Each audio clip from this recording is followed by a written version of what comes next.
All right, you guys, so during the client consultation, my client told me that he basically wanted to match the sides to the top. All right, so basically it's all about getting to a place, right? So right now I'm just grabbing my shears and I'm debulking the top. The look that my client is going for is a high taper, kind of a afro curl sponge on top kind of look.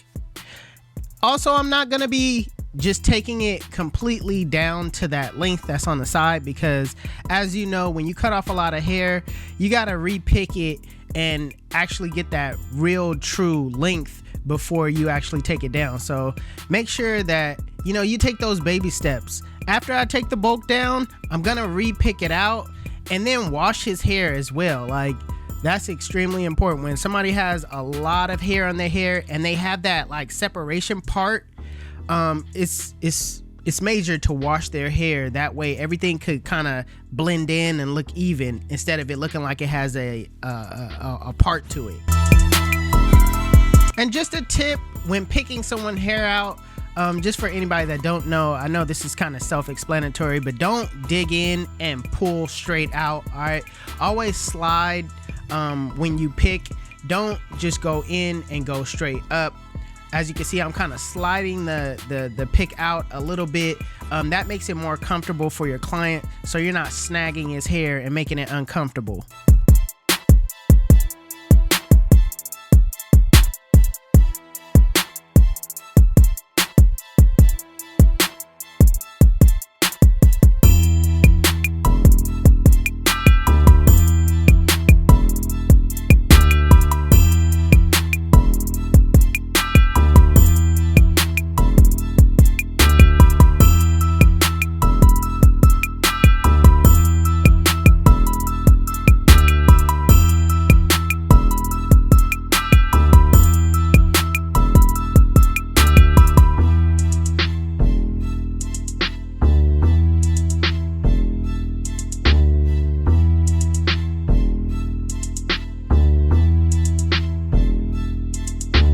Once I pick the hair out, I'm gonna reshape it a little bit more than I did the first times, because now everything is stretched out to its maximum potential.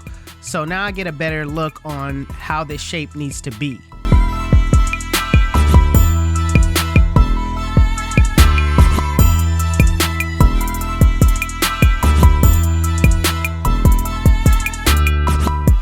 So as you guys can see, I don't know if you guys can see it or not, but when a person has braids and they've been braiding the top for so long, it has this like permanent line that goes throughout the entire head. And that's what I was speaking on when it comes to washing your client's hair. Once you wash the hair, that line will be gone. All right, it'll all start to just kind of blend in and it'll go away. So don't not wash the hair. You know what I'm saying? Because they'll see that and think, hey man, what did you do? Like, what's going on in this area? You know what I mean? Because clients, by them having long hair, they might not know. So make sure you wash the hair to blend it in.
So I did go and wash his hair. I didn't get a chance to film it. I said, you know what, let me just, come back and blow dry it, stretch it back out to its maximum potential.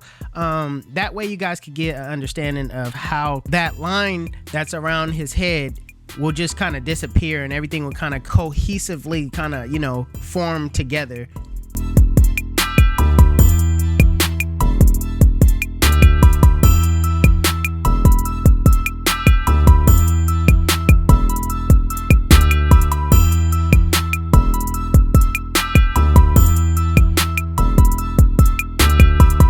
Also, quick tip, if your client's hair is not clean and you're having trouble picking his hair out, you can also blow dry the hair as well while picking it out. That'll make it easier for the picking process. That way it heats up the hair and it kind of removes all of those naps. So just because I'm blow drying it to dry, I'm also blow drying it so that it can stretch out to its maximum potential as well and to get all those naps out.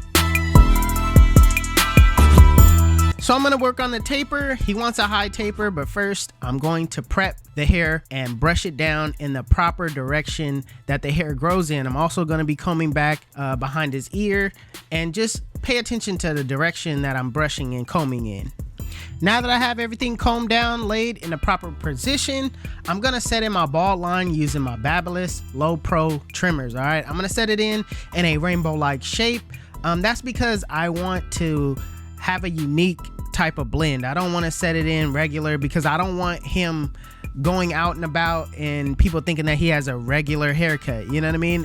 I want people to look at this haircut and be like, wow, like what type of blend is that? You know what I mean? So just add some uniqueness to your blend, be different, and that way you'll draw more clientele.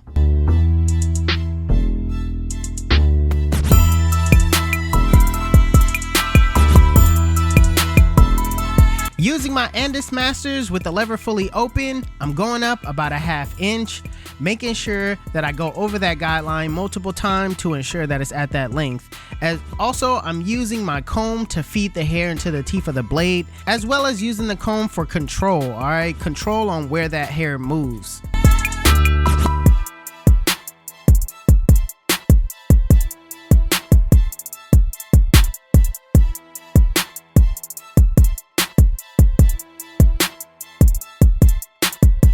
Same thing with the one guard with the lever fully open. I'm going up about a 1/2 inch, but this time I'm scooping out, all right? You gotta blend into that afro and you don't wanna set in a harsh guideline.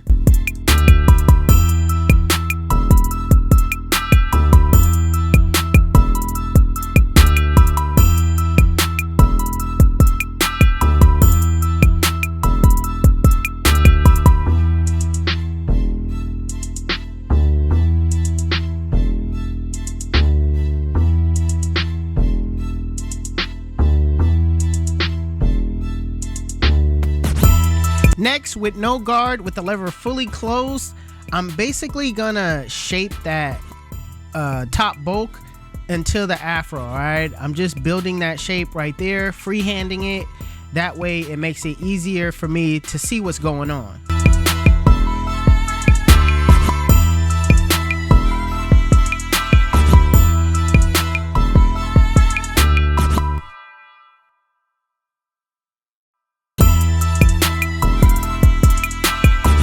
So I combed it back down, and now I'm taking the 2 guard just to blend into that afro, just making it a little bit more smoother.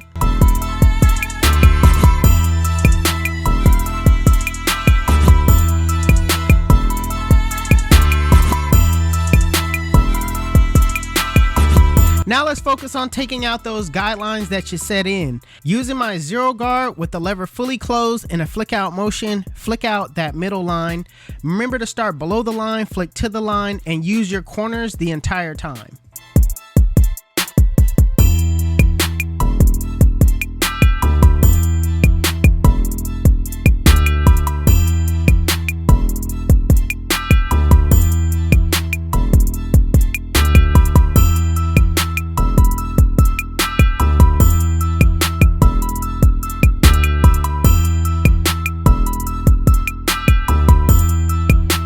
Next, with the lever fully closed, in a flick out motion, flick out that bottom line. The same way I took out that 0 guard line, that middle line, is how I'm taking out this bottom line, all right?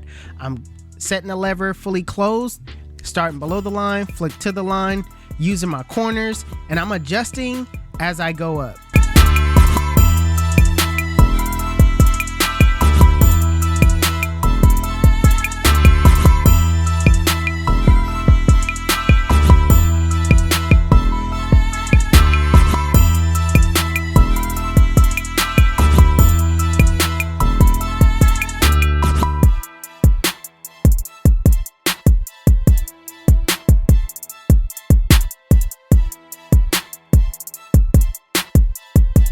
I also like to make the bottom half razor bald using my Stylecraft Unos just to add another transition to my blend. And even after you set your guidelines in and you take them out, there's still work that needs to be done, all right? And that's called detailing. Detailing is extremely important, all right? What I like to do is I like to refer to the mirror. The mirror shows you a different perspective on the blend than just what you see head on, all right? Because sometimes your eyes can get kind of heavy. Sometimes your eyes can get kind of blurry just by focusing in on the blend so much that, you know what I mean, it could kind of be deceiving. So also, if you don't have access to a mirror, I always like to rest my eyes, look at something else for a minute, come back to the blend and start using guards in different areas where, you know, you may have used that one guard. So you may want to take down some bulk and use the zero guard with the lever open and kind of just clean up those areas.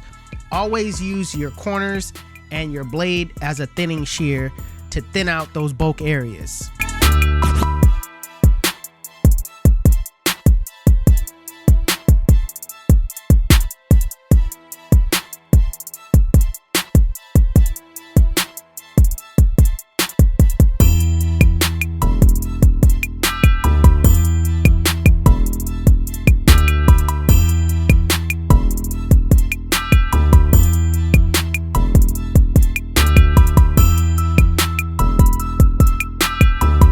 So in the same way that I set my guidelines in on the side, I'm gonna do the same exact thing in the back, all right?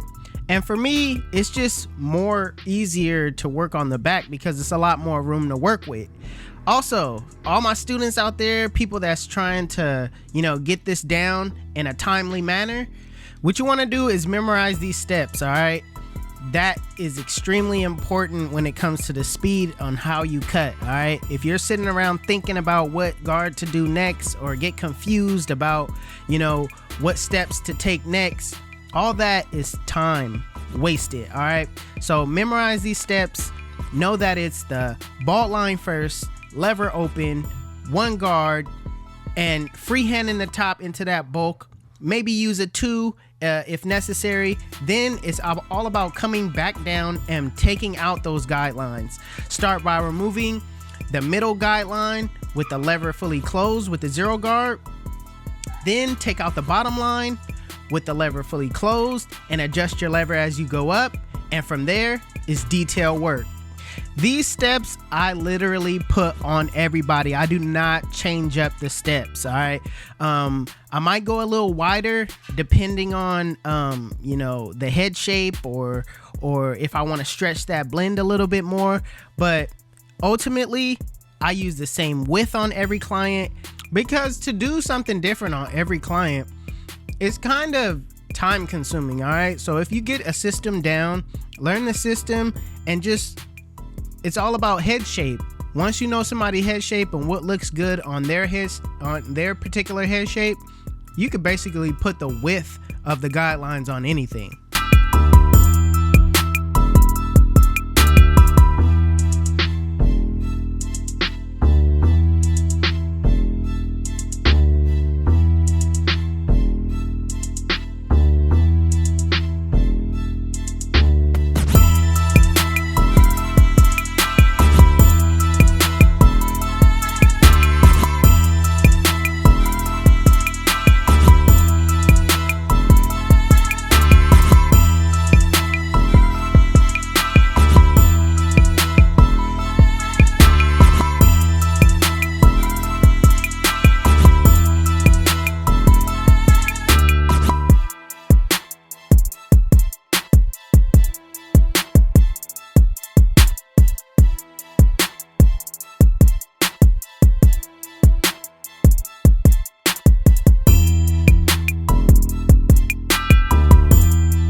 All right, so I never really gave a final shape to the afro on top. I wanted to get the taper knocked out so I could blend into the afro.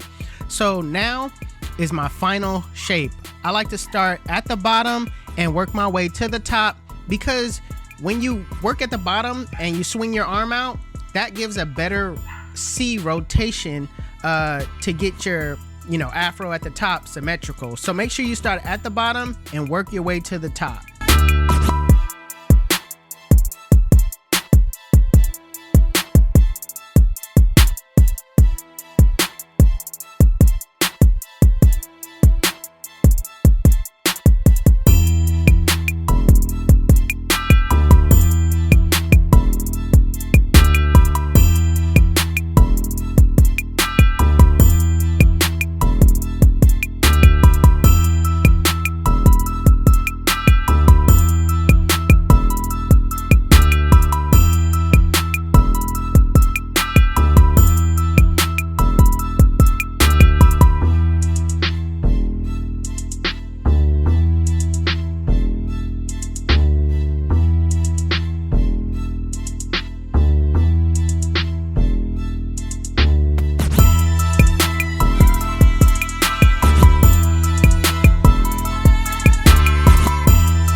So before I line my client up, I always like to prep the line first. All right, I'm spraying spritz on my client's front line. If you don't know what spritz is, it's basically the strongest hairspray out there, level 4, level 5. So I spray that on the front line, on the sides, then I'll brush it in and lock that hair down. That way when I go to line it, the hair doesn't move.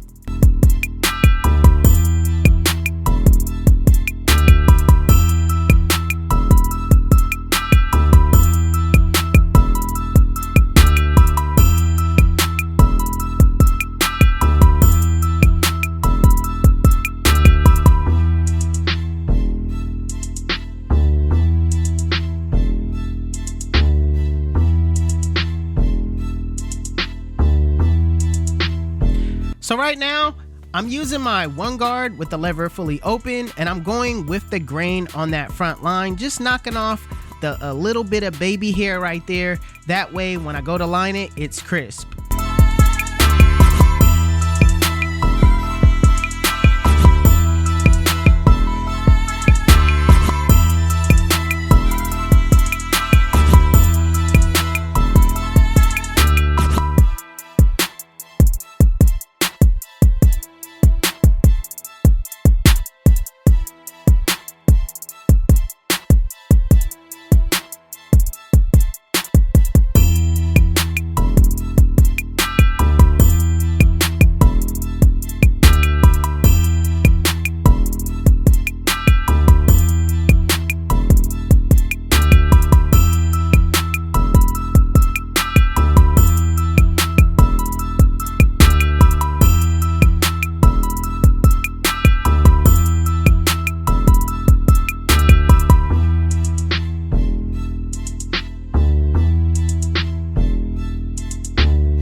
as far as using the razor, when I first used the razor, I was very timid. I really wasn't sure on how to use it, but really it's all about stretching that skin and letting that blade glide across the skin. All right, so it's gonna take some time. It's not something that you go learn overnight.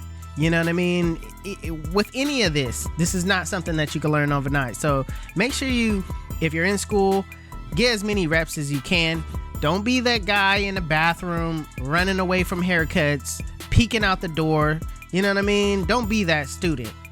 Be out there on the floor cutting as much as you can, because it's really going to affect how things are in the real world when you're out here cutting for money. Next, I'm gonna, just style the top. I'm gonna spray some water in my client's hair just to leave it a little damp so I can add some of my product in. I'm gonna use this product called Nappy Paste. All right, it's a real good product if you want that kind of nappy curl fro type of look, and with your hair still being moisturized to add moisture to your hair.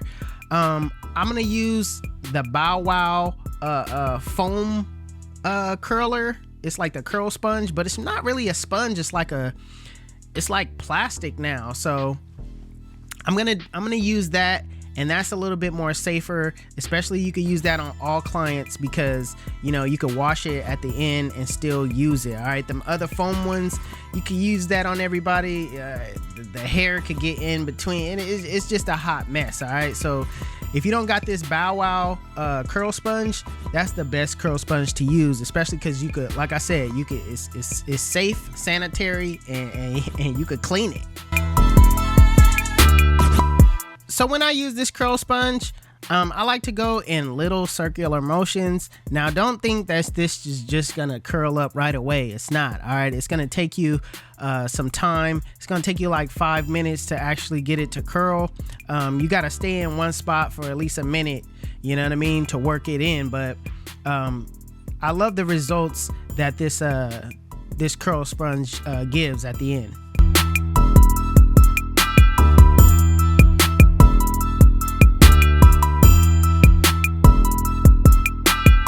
Listen, let me tell you why they call me 360. When they sit in my chair, I spin them in a full 360, and they come out looking like God did. YouTube, this is the cut. And if you like it, make sure you give it a thumbs up. If you're new to my channel, please hit that subscribe button. Also, HustleDreamProduction, that's my brother. He does all my beats. His YouTube channel will be linked in the description below. Make sure you guys go give him a follow. Also, if you want to know where you can find any tools that you've seen in this video, links to be in the description below.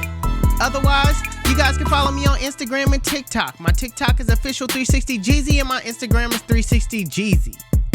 But it's your boy 360Jeezy, and I'm out of here.